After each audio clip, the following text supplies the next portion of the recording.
Welcome. Good morning. Thank you for joining us this morning. Can't get all the way back. In the 2022 MIT Sloan Sports Analytics Conference. My name is Nahom Brahane, and I'm a first-year MBA student here at MIT Sloan. It is my pleasure to introduce this panel, ESPN Daily, Maximizing the Meaning. And our panelists for today are Brad Purcell, Senior Vice President, Game Schedule Management, MLS. Sam Shortstein, former Director of Football Ops, Innovation and Strategy, XFL 2020. And Evan Wash, Executive Vice President, Basketball Strategy and Analytics, NBA. And our moderator for today will be Pablo Torre, commentator, ESPN, and host of the ESPN Daily Podcast. And in terms of panel logistics, we'll have 45 minutes for the panel, followed by 10 minutes of Q&A. And audience members are encouraged to ask questions on Twitter using the hashtag #MoreThanRings. And for the non-English majors, THAN. And Pablo, I'll pass it over to you. Great. I'm going to put my microphone on my lapel like a professional. Thank you for coming to a very special episode of ESPN Daily. We don't ever have a live studio audience, but that's how I think of you guys. So if you want to recreate the laugh track of like a home improvement maybe, I'd appreciate that for the people at home. I did not title this panel, however. The title of the panel, to be very clear, it's up on these screens. Maximizing Competitive Meaning is the title. And I'll start by pointing out that that's a funny title to me. And I say that because when you think of anti-competitiveness, which we'll get into here, I think of tanking, I think of load management, strategic resting of players during the regular season.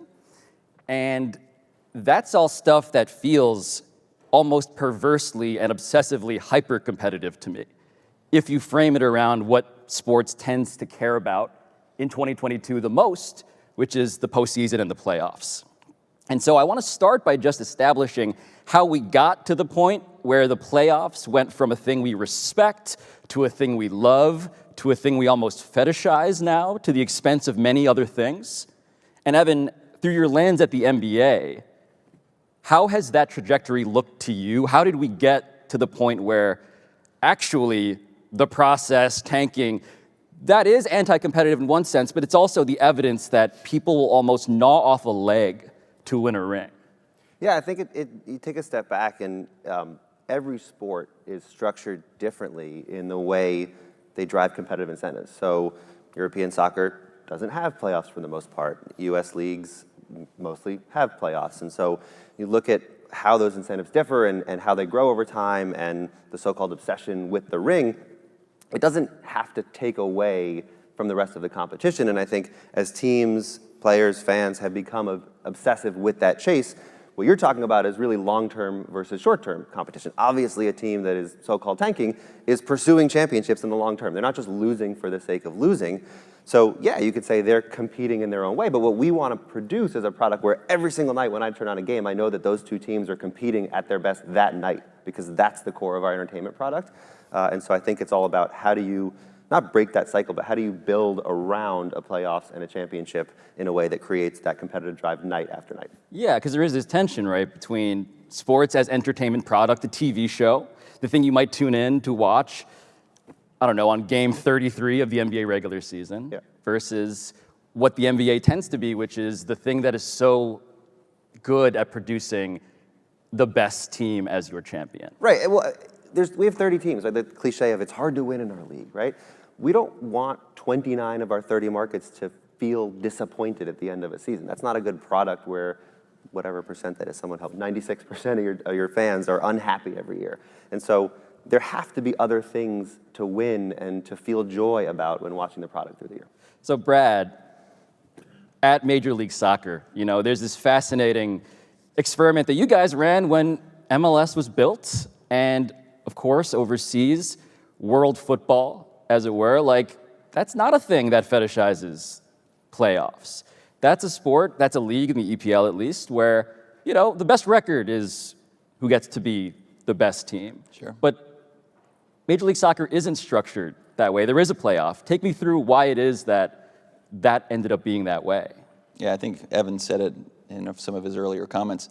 That's the North American mindset, and that's how the sport culture is in North America. League MX, the Mexican league, has a playoff system. In fact, twice they have it in their fall season. and the conclusion of their spring season. So while soccer is globally a very traditional sport, and in most leagues, Europe in particular, does not have a playoff system, the best team at the end of the regular season is the champion. In North America, and we feel that it was important to stay aligned with the other leagues and have that extra season, that punctuation to the end of the season that creates a whole lot of excitement and is what we're accustomed to. And the soccer sports fan in America has accepted that as part of, there are the traditionalists who have frowned upon the different things that soccer has had in this country, but the playoff system has been fully accepted. So the idea, Sam, I'll bring it to you, right? As someone who worked, by the way, Sam's boss was Vince McMahon. Just to sort of catch you up on Sam's vantage point here, he worked at the XFL in 2020. Yep. And your job was to create something from scratch with the acknowledgement in the context of what Evan and Brad just laid out, right? How do you make every single game matter? And I'm just curious, from the blank slate approach, what levers did you consider when designing a new sport, football in particular, to get to those areas? Yeah, we had three main levers of incentivizing the output that we would want. So the first was compensation. We paid players more, a pool of money if they won the game. So first compensation, pay to play, pay more to win. That was our first aspect to get players to incentivize. It also helped make the players police themselves in the locker room because there was no personal player incentives. It was all incentives based on the team winning. The next was the micro changes of the game. So different ways to get teams influenced to score more touchdowns, to go for more risky plays, to see the actions that fans wanted. We changed the micro parts of the rules and the macro rules. So our first tiebreaker was net touchdowns, not in total points or not net points. It was net touchdowns because we wanted teams to force to go for more touchdowns. So there was different rules, levers that we could pull, as well as on the compensation side to incentivize our players. I mean, the NFL as a product to emulate or compete with is kind of the through line of this panel quietly too. Like, we're talking about how to save the regular season across sports, and the one sport that really doesn't have any anxiety. They're actually trying to expand and have expanded the regular season is the NFL. And just to catch you guys up on just like top 50 primetime television programs in the last year, the NFL had 23 regular season games on that list. No other sport had anything like that. And so, Evan, I mean, part of this is constrained, right? Like, by just the number of games played, that is self-evident. So how do you innovate with that as the constraint? How much does that shape how you think about all of this? I don't think of the number of games as a constraint. I think one thing that Sam hit on that's really important is competitive meaning isn't just defined by the competitive outcome of the game. That through the rule set, through the incentive scheme, you can derive competitive meaning through those things. And so that's been a focus of ours, in addition to how we optimize our schedule and think about innovative competition formats and things. But we've had a relentless focus the last 5 years on what we can do to drive that night in, night out competition that I talked about. So our play-in tournament, which creates more tiers in the standings and increases the competitiveness of every regular season game, the race for those playoff spots. The draft lottery changes to say that when a team is out of contention, we understand that those teams might want to rebuild, pursue draft picks, but that the so-called race to the bottom is not a positive dynamic for us. So let's flatten out the odds so that teams don't feel they need to race to the bottom. But then game changes themselves, right? Cleaning up the non-basketball moves in our game to make it more aesthetically pleasing for fans, innovating with things like Score Target and All-Star Game, trying to find ways to make the actual game of basketball a more engaging one that in turn excites players, which is ultimately what we all want to see. So you excited one player when the play-in tournament was announced, one of the most competitive people on this planet. And LeBron James said this, quote, about the play-in tournament: "Whoever came up with that shit needs to be fired." That was fun. So congrats on not being fired. Yeah. Number one. Survived. But what did you learn about that experience? Because there are constraints here that also have to do with what people are ready for, because sports can be a church, and graffitiing on the walls can feel like what you are doing sometimes. I learned not to piss off LeBron. I think we said going into last year, whatever team in each conference ended up 7th and 8th was going to feel unhappy, because in the old system they're in the playoffs, and now they got to go play the tournament. So that's where the Lakers happened to end up. The 7th seed. The 7th seed last year. Not a surprise that we heard from him. They clearly made the playoffs anyway. But I think after the fact, the feedback was resoundingly positive because I think everyone saw what the notion of tiers or lines in the standings can do for competition. I've not gotten my thank you card from LeBron yet this year as they pursue the 9th seed, which will give them an opportunity to get in the playoffs. We'll see. But in terms of like generating ideas, right? I want to get to the whole like, okay, what these guys have on stage here are honestly some of the most fun jobs to have if you are like in the audience at Sloan or if you're, I don't know, stoned in your dorm room, right? Like, how do you make this sport better? How can I make this random game I'm watching in February actually feel like it's something that I want to live and die with? And I'm curious, I mean, Sam, when you're generating, and Brad, if you guys want to jump in on this, when you guys are generating ideas, like where do you source them from? Are you trolling a subreddit? Are you soliciting information and ideas? How open is your suggestion box on how to be creative? Yeah, so I took the fun out of it, right, and made it less idea-based and kind of tried to put a process in place. And that ends up being fun for me because I'm a little nerdy that way. But what we focused on is let's take every single thing in the rule book, everything that we know about what other leagues are doing, steal from the other leagues that do things well that we like to do, or we ask experts, hey, why do we have this in the NFL rule book? Why can't it be different? And ask and ideate that way. So there's tons of people at this conference that I was in their Twitter DMs asking for help as we were coming up with new concepts for rules. So Brian Burke is probably tired of hearing from me. But there was different things of those ways to go through the ideas, and you generate them, and then you kind of focus on really what the problem are. So, you know, for wear and tear on players, we looked at tracking systems, being able to say, how can we limit the load on players to keep it safe? Or if players are dropping out of football leagues because it's too dangerous, how do we make it less dangerous so that players will want to play in our league? Different things like that'll help us maximize what we're trying to do. And Brad, where is Major League Soccer in terms of this mood that it's time to innovate and be more creative than ever because of the regular season as this thing that clearly is panel worthy at this point? Sure. Well, as you may know, the rules of the game are strictly governed by FIFA. So it's a very traditional sport, been around forever. Monkeying with the rules of the game between the white lines is very difficult based on those FIFA guidelines.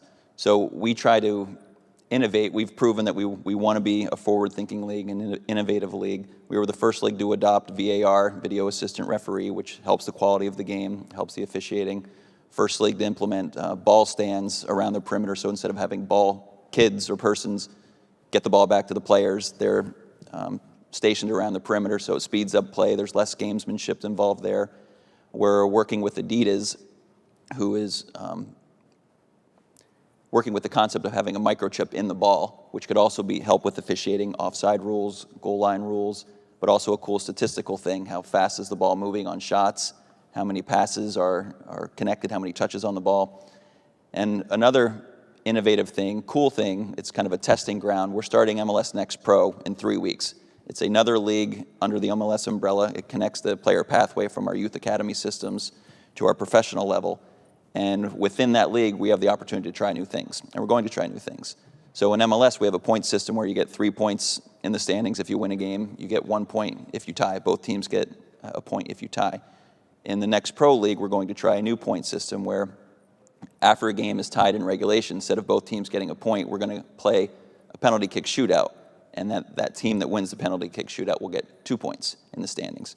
So we think that could change the dynamics of the game, the way players think, the way coaches think, and that might be something with the data that we get from that and the fan feedback we get from that we could consider adopting at the MLS level.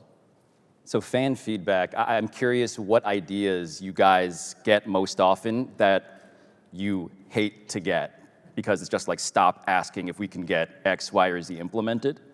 Evan, is there a hierarchy in your brain of just like, okay? Shorter season, no conferences, 4-point line.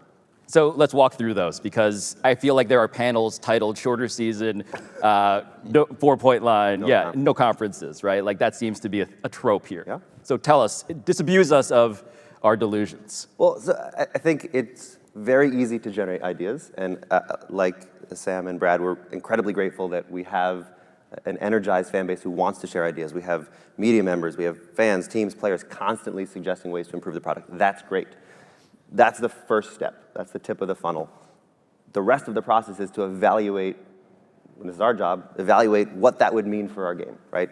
how would it impact competition? How would it impact player health? How would it impact integrity? How would it impact the business? Because at the end of the day, we're a business. And so shorter season's an easy one. We would make less money with a lot fewer games.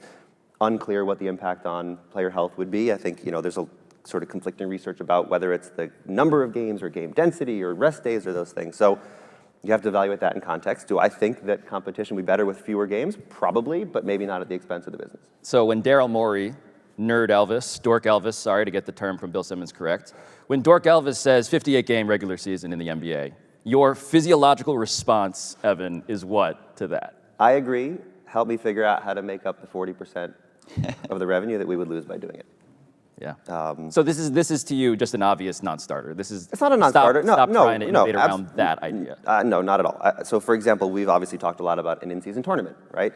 And maybe an in-season tournament is something that would replace some subset of games. So what if we played a shorter season, but now there was also an in-season tournament, also gets at that something to win, new tent poles in the calendar, helps make up the economics. So it's not, I've always said you're not taking games out for the sake of taking games out. You're taking games out to see what else you can do to improve the product, because we just played 2 shortened seasons. Granted they were incredibly unique, schedule density, all COVID, all those things, but no one was saying, 72, that was a much better game that we played. And so the question is, are we on a flat part of the demand curve that we need to get even lower to 58? I mean, we're not going to be a 17-game season like the NFL. So it's really trying to put this all in context about what we're trying to create, what fan story we're trying to tell, and ultimately how we do drive the business. So I want to return to the no conferences and the 4-point line thing in a second here, but I want to get Brad and Sam, just the constraints of hey, this is a multi-billion-dollar enterprise, let's actually have a realpolitik approach to how realistic these things are.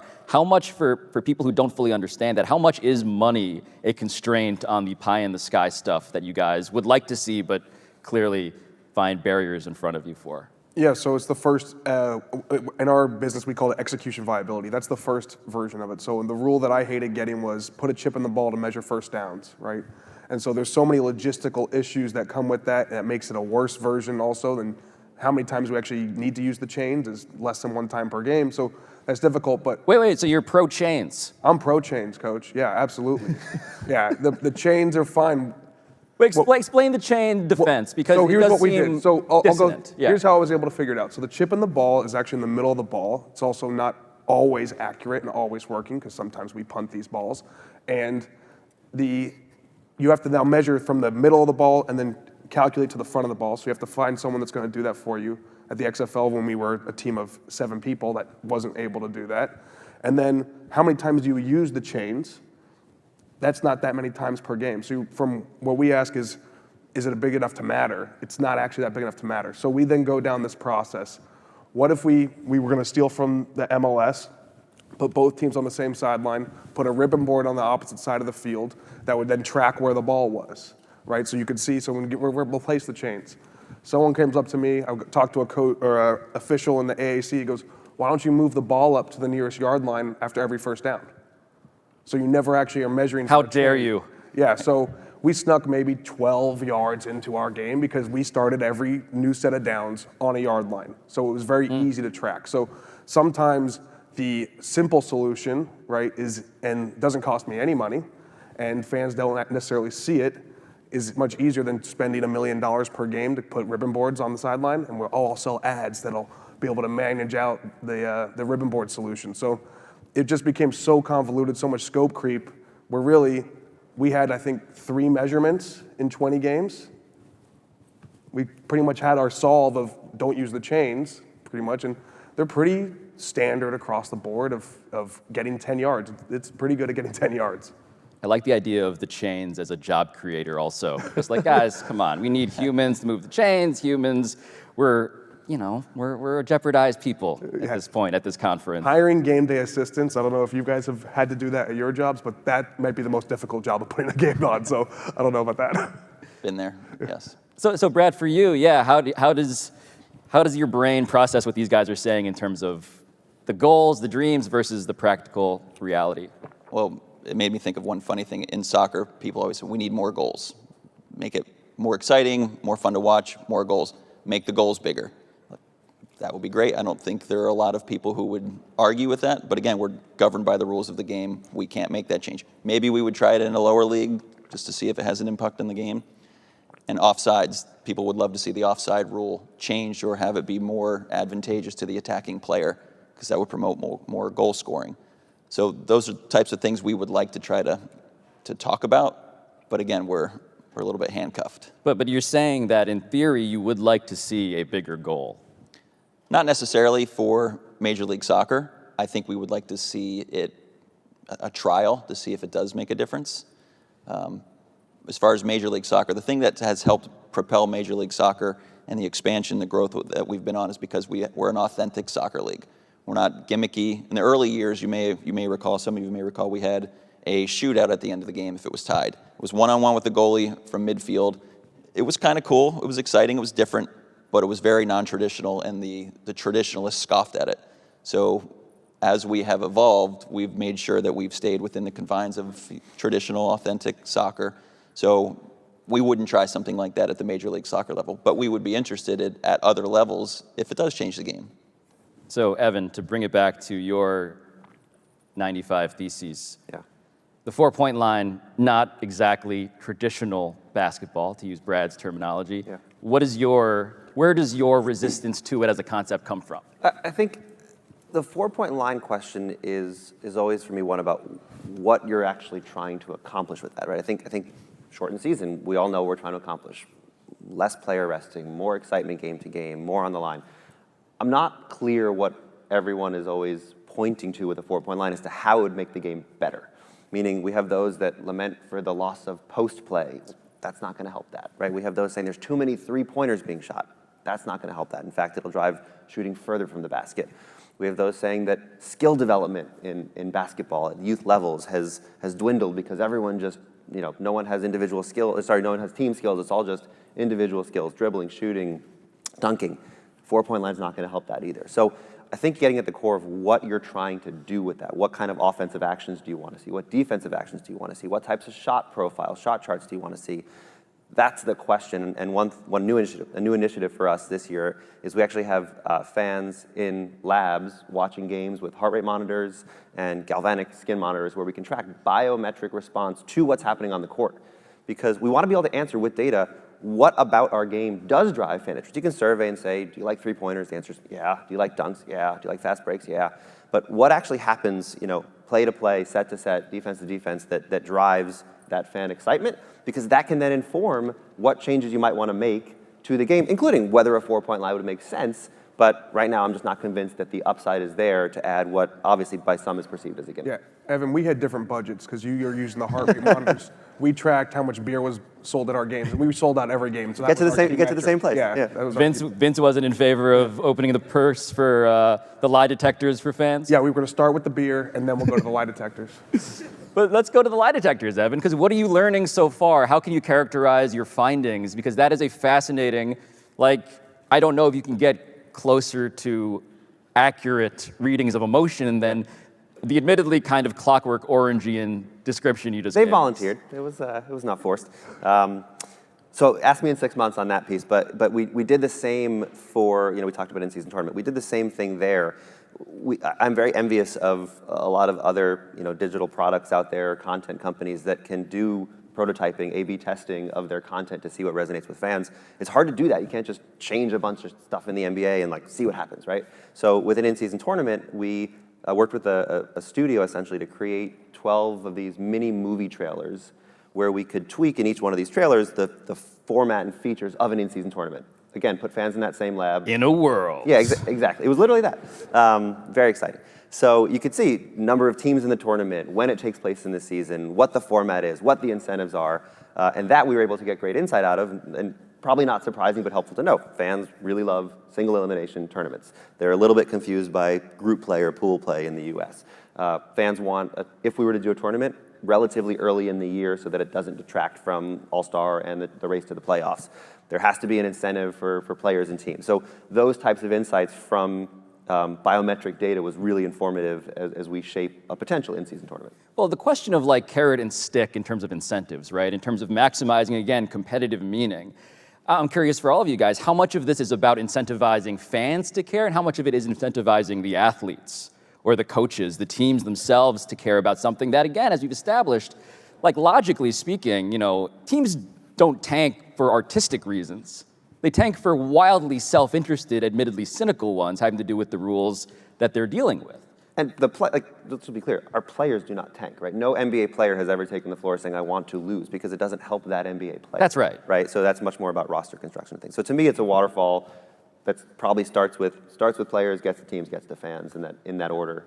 That if the players care, the teams are invested, the fans are invested. Yeah, Brad, again, with soccer abroad as this larger lab that you get to observe and also not fully emulate because America loves to, we love us a playoff, as you said. Like, what's on the table when it comes to those incentives, fans versus players versus coaches, et cetera? Well, as far as our regular season goes, we play a 34-game regular season schedule, so much less than the NBA, baseball, hockey, more than football, obviously. But we found that number to be a good number from a business perspective, a fan following perspective, and a competition perspective. We have 50% of our teams make the playoffs currently. So historically, most of our teams are alive in the playoff race through most of our season. It's rare that we have a couple teams, it happens early on, that are just out of the race. But most of our teams are in the competition leading into to making the playoffs. And we think that's a positive thing. We've had, I think in 27 seasons, we've had 17 different MLS Cup champions. So there is parity in our league. At the beginning of every season, there is real hope that any one team could win. I think in the 10 of the last 15 years, we've had 10 different champions. So there is a competitive balance with the number of games in our regular season. We're not too concerned about that right now. Some of the things that challenge soccer on a global scale are the concurrent competitions that happen within the season. World Cups, Gold Cups, Olympics, the FIFA international windows where your best players are leaving your league to go play for an international Right, it's like a funhouse mirror version of American problems. Yeah, some of that is very challenging for players, coaches to manage during the season and prioritize. Yeah, Sam, again, I think of Vince McMahon as somebody who understands the value of theater, of entertainment, more than anything. So when it comes to the trade-off between, okay, we want chaos. We love it when David Tyree catches a football against his helmet and the greatest team we've ever seen in the NFL gets upset and they don't win the Super Bowl. But also, you're a data-driven person who is trying to figure out how to create a game in which the best team conceivably does get a fair shot at winning. So how did you sort of approach that? Yeah, so we had trade-offs, but Vince made it very simple that as long as we had a goal that it was going to be fan first, that's where he could put his money and his time into. So we just added to, as we put everything in, fans came first, and then it trickled down to players and then coaches. And then we would figure out the bottom line afterwards, right? So the amount of games was based on how many tickets we needed to sell to cover player costs, things like that. But we did some things that might have been overcomplicated, but to ultimately focus on the fan. We were drafting every player on the team. So how we made our draft was not every team go in order, have a draft order like a normal draft. We had a snake draft within each position. And so the position groups, because we looked at position, that would be somehow more complicated. And so then we had an average position group, and we also let every coach pick their quarterback, and we would spend whatever we needed to get them feasibly. Like, we weren't going to go get Aaron Rodgers, but we were going after the quarterback the coach wanted, and then the league would then supply a backup quarterback that we thought would also fit what they were trying to do. So from a player standpoint, we tried to have as equal of a draft as possible. We tried to have as many quarterbacks that got cycled in to make sure we could have better players. And then we were still looking for better players as we got closer to the season that could then fit that mold. We also had, we did a taxi squad similar to what you guys are looking at doing, where we had 40 players that were ready to play right now. So they weren't coming off the street. They were learning, they were watching film of the teams that they might go play, that they can get transitioned and play for them that same week. Competitive integrity, we were looking at making sure that we had as equal of a season as we could. There was one team that was 5-0 before COVID shut us down, but we had really good competition between all our games. I think that we had, my metric was we wanted to be less than 10 points because we had a 9-point touchdown opportunity. So we wanted to be less than 10 points on average for our game, and we were right around 9 points for our average. So that was a good competitive integrity of we were able to make sure that every game seemed exciting. So I want to ask you, Sam, a follow-up there about when you watched and you played at Stanford, roommates with Andrew Luck, you are somebody who understands as well how the sport that sits astride our country, how it functions. What do you see in the NFL where you're like, oh, we have an idea that would make that better? What comes to mind when you think about that? Probably our version of the kickoff. The NFL has about 40% of their kickoffs are returned, and it's still a dangerous play, versus we had 93% of our kickoffs returned, and we had 0 injuries. Now, do I think it'd be 0 injuries across the board for a full season? Likely not, but it would be the same injury rate as maybe a scrimmage play. So we've made that part of the game safer, which a kickoff is 3 times more dangerous than a scrimmage play. So I think adding that feature in, you bring excitement back into the game, as well as making the game safer for players. I think we're seeing players retire earlier and earlier, like Andrew he's retired early, but I think that there's opportunity to make the game safer, prolong having the star players in the league, excitement in the league, and I think that can help make people more excited to come to games. But just on the injury rate, quick follow-up, how did you do that, such that the injuries were not actually a problem in the way that I would imagine? Yeah, so we focused on what was actually causing the problem and tried to eliminate that versus trying to eliminate the play. Touchback eliminated the play more often than not, so that's why you have fewer injuries than they had previously before when they moved the ball up. So we looked at why people got hurt on kickoffs, and it was because we started 10 yards apart, sprinted 35 yards, and then made a collision. There's no other play in football where you're sprinting like you're moving that fast to create a collision. So we started the play where the ball was caught. So we looked at film of what does the play look like when the ball is caught, and more often than not, the coverage team was 5 yards apart from the return team, between 35 and 30, and they're facing each other. So we just started the play there. Then we had to identify who we were going to piss off, like you've talked about. You're going to piss off some people, and the surprise onside kick was ruined in our game because you elected to kick it deep or you elect to onside kick it.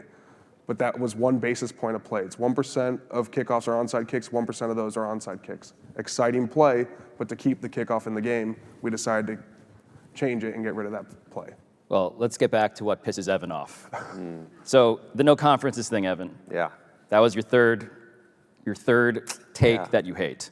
So that one's easy. I think for years our talking point is always, well, how would you deal with the travel, right? If we go 1-16, you're going to have Portland playing Miami in the first round, and cross-country travel, player health, all those things. Like, sure, that matters, but in my head, you can solve for that, right? We could go back to a 2-3-2 model. We could spread out the playoffs. There's things you could do. The real issue is, again, this balance of what are you gaining, right? And the idea is you're gaining the best 16 teams in the playoffs. Well, it turns out that over the past 25 years, on average, 1 of our top 16 teams has missed the playoffs, right? And it's usually in favor of the 17th best team, right? Because in one conference, it's the 8th seed is slightly worse than the 9th seed in the other conference. So that's not super compelling, I think, from a fan perspective. And then the notion of having the best 2 teams play in the finals. Well, the records aren't always reflective of who the best 2 teams are. They're certainly not reflective of who the sort of perceived most exciting teams are that the teams that fans want to see, and there's no guarantee that those 2 teams are going to make the finals. And so those are the upsides. And the downside, which is the piece we're talking about, is the regular season competitive meeting. Because I think one thing we've proven with the play-in tournament is that the best way to drive competition is to have more races and more lines. And the more you bundle teams together and reduce the number of those playoff races, the less exciting your regular season is. And so when you look at what happened last year with the East and West races, what's happening now this year, race for 6, race for 7, race for 8, race for 9, race for 10, you lose that if you go to a no-conference model. And so I think it all comes down to that trade-off. I happen to think that the balance is heavily in favor of doing it in a way that maximizes regular season, but there are those who think that we'd be better off with a no-conference model. Well, speaking of how to create these structures and incentives in the flow of the regular season, the midseason tournament concept, where are we on that as you see it? How angry do you expect people to be, like LeBron, when or if that gets implemented? Yeah, so hopefully they're not angry. I mean, all of our research shows that, despite some loud detractors, fans really love this concept. And more importantly, our players love this concept. I've talked a lot about the fan piece of this. We are incredibly closely partnered with our players and our teams. Our players have 3 players who sit on our competition committee where we debate these things. Who are the players, by the way? They have 3 seats that rotate. Okay. So Michelle Roberts, the former executive director, and Tamika Tremalio, the current executive director, have both been very, very open with us in what feedback they're hearing from the players about how that would be structured. But players want to win. They're inherently competitive. And so giving them more things to win, again, same point. 29 of our 30 teams go home without a title every year. So that's the majority of our 510 players now. what if there was something else to win that they felt compelled to win? And I think what we've proven with some of our more recent changes is it doesn't just have to be about the Larry O'Brien. We're not trying to detract from that. That will always be the primary goal. But can you add a so-called 1B to that 1A of the Larry? We think the answer is yes. We think it's worth trying. And in terms of where we are, it's working through that process of aligning our players, our teams, our network partners on what the structure would look like. I think it's safe to say, as we sit here in March, we're not going to have an in-season tournament next year, but hopefully not too far in the future. It's something that we'll pilot. When it comes to the carrot at the end of the midseason stick, right? Like, why would players be so invested? Because proposing a 1B, amazing. That's kind of the subtext of this panel. How do we develop a 1B? Why would players feel like a 1B matters? Why do they feel like the Larry matters? I think there's this notion. Because people like me yell about it on TV. And so we make fun of Charles Barkley. So I'm going to call you and make you yell about the end season. I think this is all fiction, right? Sports. How dare you? Yeah. How dare you? Sports is just created, right? James Naismith invented a sport. Many years later, we incorporated a league. Many years after that, we added a 3-point line. It changes. And so the Larry O'Brien is meaningful to players, teams, and fans because it grew to be meaningful. The All-Star game had been meaningful, got a little less meaningful. We put in a score target, we honor Kobe. It became meaningful again. So I think that's our view, is maybe not in the first year and maybe not for more of our veteran players, but a young player coming up who's yet to win a championship is going to see this as a legacy-building opportunity, a prestigious event. And then that filters down to the 10-year-old kid who's a future elite prospect saying, oh, great, Donovan Mitchell's earned 4 in-season tournament cups. I want to chase that. And now you've got guys coming up learning to value something that currently doesn't exist. It is funny, sports, and I am complicit in this industrial complex, as admitted, right? We like to think of ourselves as, and we are, sports broadly, like civic institutions that are not like, I don't know, Who Wants to Be a Millionaire or Survivor, right? No, we're not that. But what you're suggesting is that the tweaking of a game, right? We're editing, as you put it, fiction. And I'm curious if you guys have also sort of had that kind of moment of whether it was realization or whether that was always obvious to you as people who have these jobs that let's stop being so holier than thou and religious about rules because these things actually are there to be changed. I'll build on that with the in-season tournament.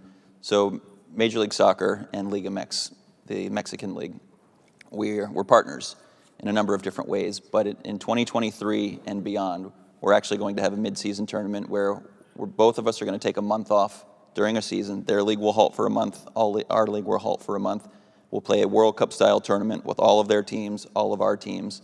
And the idea there is to create a new tournament, a new package, a new platform, something new and exciting within our league, a competition within the competition that both leagues are incentivized to perform well. And it will tap into a new audience base, help grow the sport in our region, a battle for supremacy building off of that USA-Mexico rivalry that's developed on the national scale, World Cup qualifying and the like. So it's a twist on what the NBA has done or is thinking about doing, but it's with another league. And the goal of Major League Soccer is to continue to show the world that we are an emerging league. We're as strong, if not better, than the Mexican League, which is a very well-established league, been around for decades. So that's a twist on that. And some people may not agree with doing that.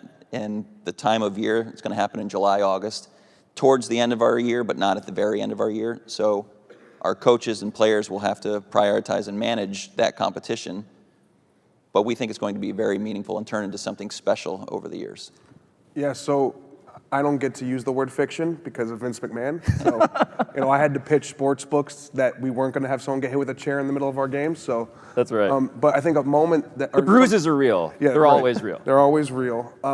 But something that Evan pointed out about why does this matter is we looked at things called champagne moments, or in our case it was Bud Light Seltzer moments, to where how do we get our players to celebrate? How do we get that joy? And then the players get after it. So we put Bud Light Seltzer in the locker rooms after games. This panel, by the way, not at all sponsored by Bud Light Seltzer. My personal seltzer sponsorship is very much open. Yeah. Likewise. But it was a way for us to get those big moments, right? And so our players were playing there a large part for the love of the game. We weren't paying them enough money for this to be the biggest deal in the world for them. But they had ways to manufacture, well, not necessarily, they won the game, and so the winning team got Bud Light Seltzer. How they drank it was up to them, but Taylor Heineke famously shotgun the beers like Stone Cold Steve Austin, and that was a moment that went viral that created this. An in-season tournament is another opportunity to create a moment, to create excitement that then fans and teams can now replicate over and over. Related question for you, Evan. Is J.R. Smith on this committee that you mentioned? Because he feels like that would be something you have insight No, on. he's busy tearing up NCAA golf. That's right. That's right. He's one of our nation's finest participants in higher education right now. Finest student athlete in many around. senses. Yes. So listen, the idea, Evan, that rivalries, right? I mean, Brad, you mentioned this. It's a thing that seems to matter less and less to young people. I think of speaking and feeling very old and understanding how basketball fans who are young consume the game, which is far more individualistically, and that seems to be a consequence of a thing that I think we all felt good about for a very long time, which was these stars. The NBA is better than any other sport, arguably, at generating these faces and these names. And I wonder, how do you build traditional, maybe that's an oxymoron, how do you build a tradition, in fact, specifically in the context of a rivalry? Yeah, I probably grew up sort of in the similar time frame with you, and you think of all the basketball rivalries of the 90s.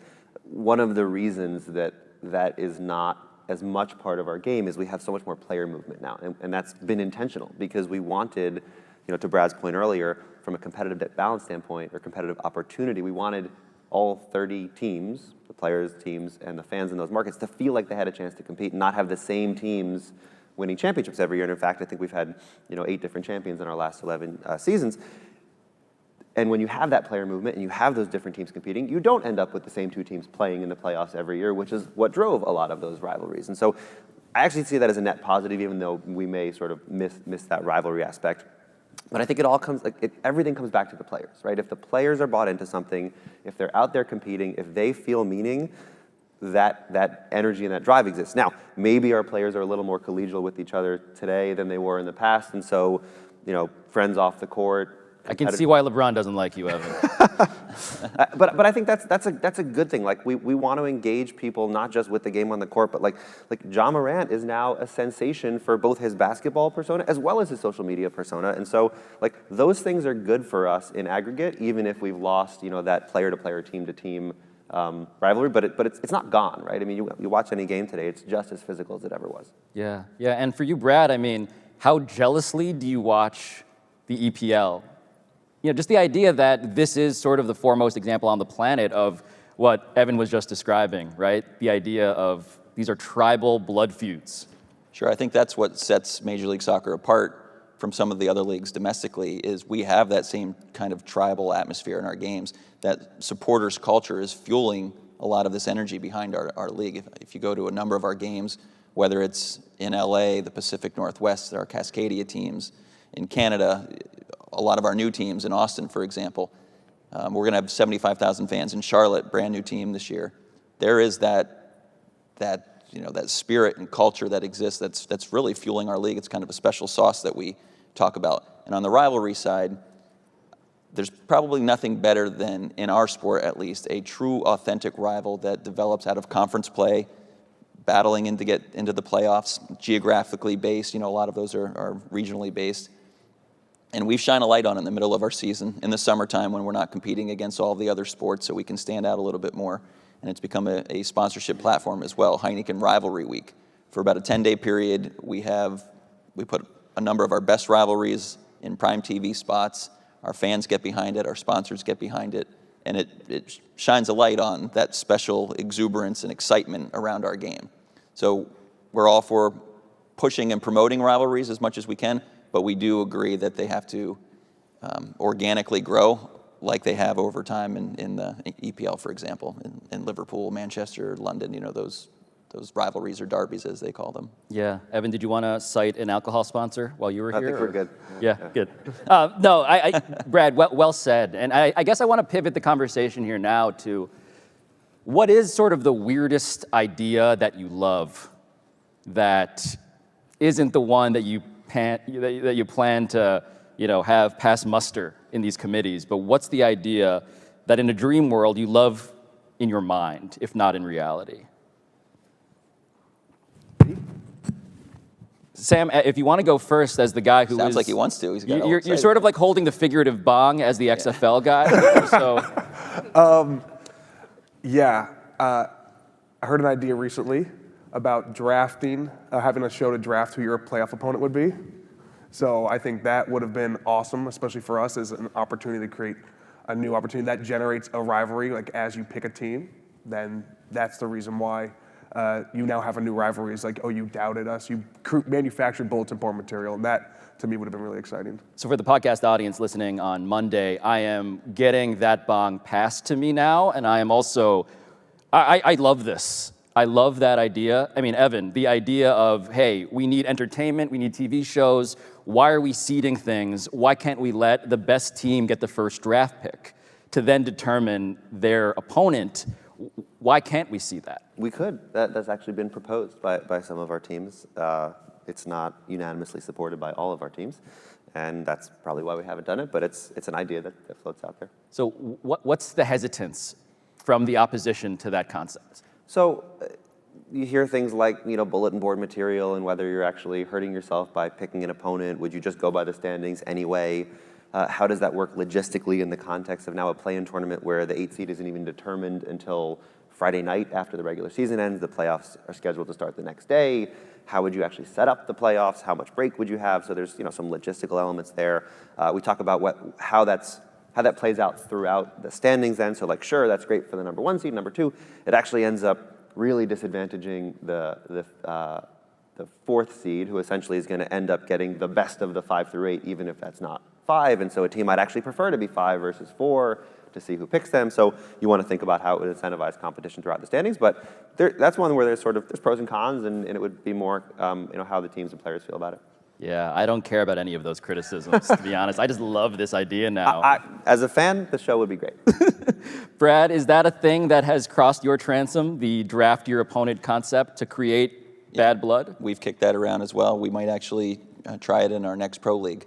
So that's on the table for the playoffs for our next pro league. If not this year, in future years. We think that there's challenges with it, but there's also some cool storylines that could develop.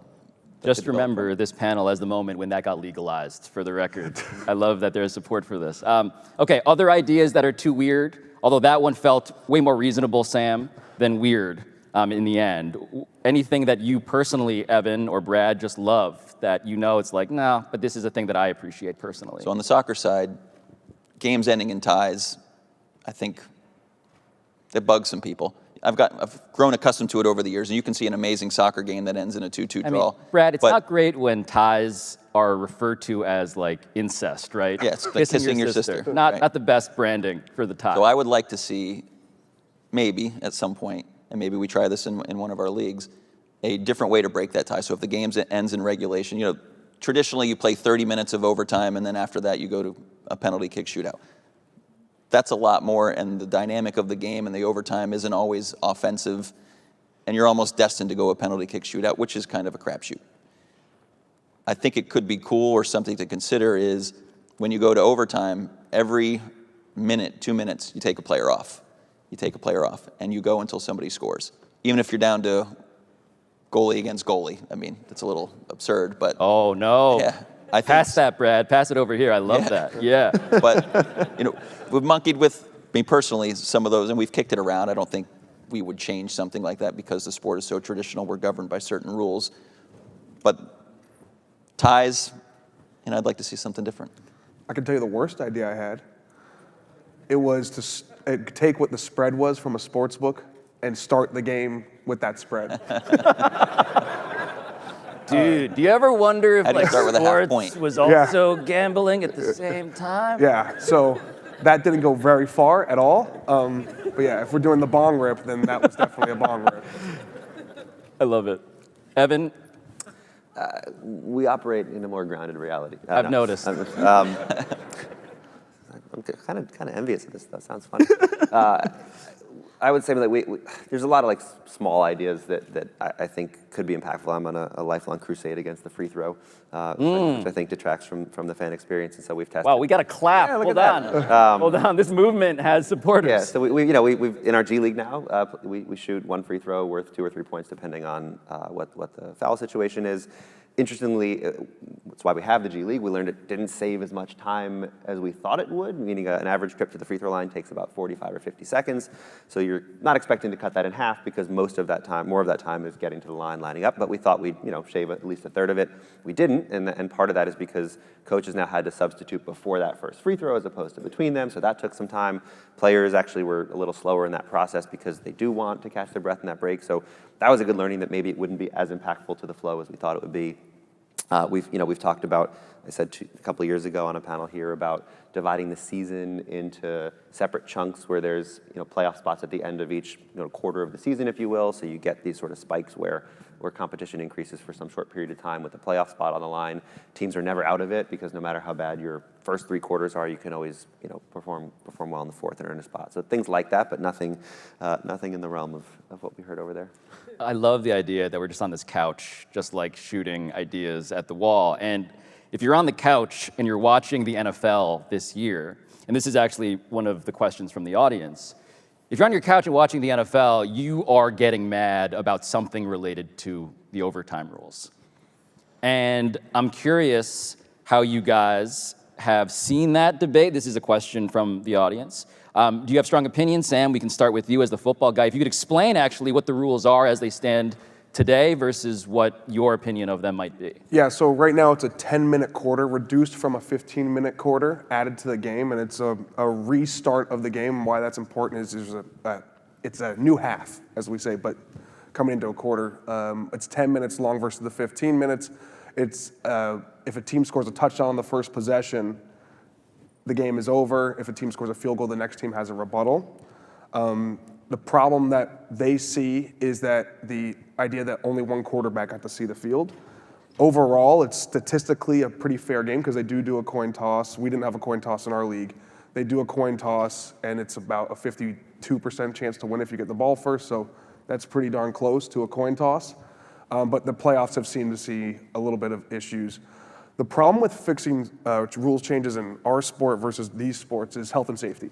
So why did you reduce it from 15 minutes to 10 minutes knowing you're going to get more ties, which fans don't like?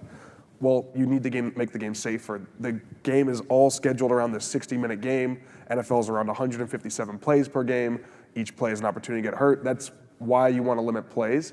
What we did at the XFL was we turned it into a shootout. We stole from soccer, and we had 5 plays from where our 2-point conversion was at the 5-yard line. And it was, we do 5 rounds, win by 3. And so you're only adding 1 play at a time if you have a tie after the 5 rounds. So pretty much the maximum we were going to see was 10 total plays added for one side of the ball.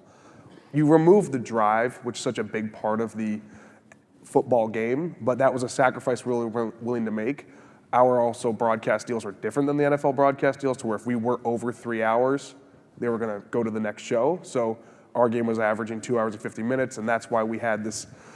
That was one of the harder rules for me to try and solve, was to make sure we could have excitement, fairness of the game, as well as get in and out fast. Did you ever run up at the line of like NCIS or whatever, where it was just like, oh no, we actually ran too long? Yeah, we had our last game. We had an air cast. That's a 10-minute. One player got hurt, had to get an air cast. That was a 10-minute injury, so I'm looking at the time. But it was a great game, and ESPN2, so we did not get kicked off. Shout out to the Deuce. On the NFL overtime rules, I mean, you guys are the people who think about this stuff more intensely than anybody. Do you think about other sports in this way, Evan, Brad? Or no strong feelings about the controversy about rules in that regard? I think you're going to have controversy no matter what your rules are. So people are always going to find something to shoot holes in, no matter what. Our position has been, again, speaking of the traditional nature of the sport, is to stay authentic to the game. Now, we do have some leeway in the playoff format, which we may change. New media deals coming up in 2023 and beyond, so we may decide that we want to do something a little different. Evan, you said earlier, single elimination is the truest form of excitement. One game and you're done. Our current playoffs are single elimination right now. We may decide to change that to a new format. So I think the controversy is going to exist no matter what changes you make, but I think the crazier the changes you make, you open yourself up for more criticism. Yeah, and I certainly have views on those things as a fan of those sports. In my role, I think the way we look at that is what can we learn from it? Can we get ahead of something? How might that manifest itself in basketball, right? Is there a corollary to that? Like we talk about our overtime. Score targets have been very successful in the All-Star game. Maybe we should have overtime score targets instead of a clock. So that might be something that we test in the G League fairly soon. So it's more about trying to get ahead of the corollary ideas in our sport from looking at others. Can I run a really nerdy experiment right now, just in terms of like straw polling, like Iowa caucus style? Can you please clap if you love score targets?